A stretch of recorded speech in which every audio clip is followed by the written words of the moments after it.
Magiging hubad ba tayo sa langit? Dahil hubad sina Adan at Eva sa halamanan ng Eden bago ang pagkahulog, Genesis 3, at dahil walang sumpa sa bagong lupa, Pahayag 22:3, ang ilan ay nag-iisip na sa kawalang hanggan tayo magiging hubad din. Bagamat walang magiging masama kung ang mga niluwalhati na mananampalataya sa langit ay hubad, walang pagnanasa doon, tila hindi mangyayari na ang mga mananampalataya ay gugugol ng walang hanggang pagkahubad.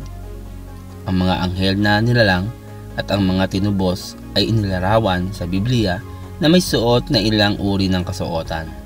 Sa pagitan ni Daniel, ang mensahero, alinman sa isang anghel o isang bagong nagkatawan tao na anyo ni Kristo ay nakasuot ng lino na may sinturo na pinong ginto sa paligid ng kanyang baywang.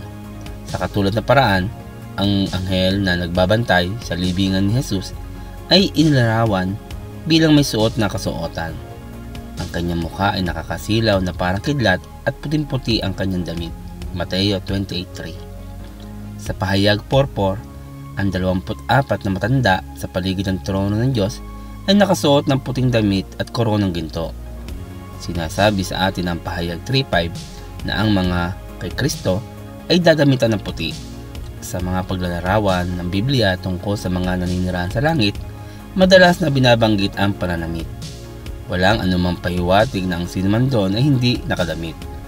Sa langit, hindi tayo magiging hubad tulad ni Adan at Eva bago sila nagkasala. Ang kanilang kahubaran ay nagpapahiwatig ng kanilang pagkainosente at kawalang kasalanan. Kailanman ay hindi tayo naging walang kasalanan.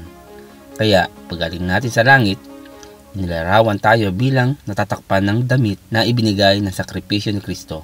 Pahayag 3:18. Salamat po sa inyong panonood, at kung kayo po ay napagpala ng bidyong ito, huwag po kayo mahiya na ito ibahagi po sa inyong mga kaibigan, kamag-anak. Hanggang sa muli po.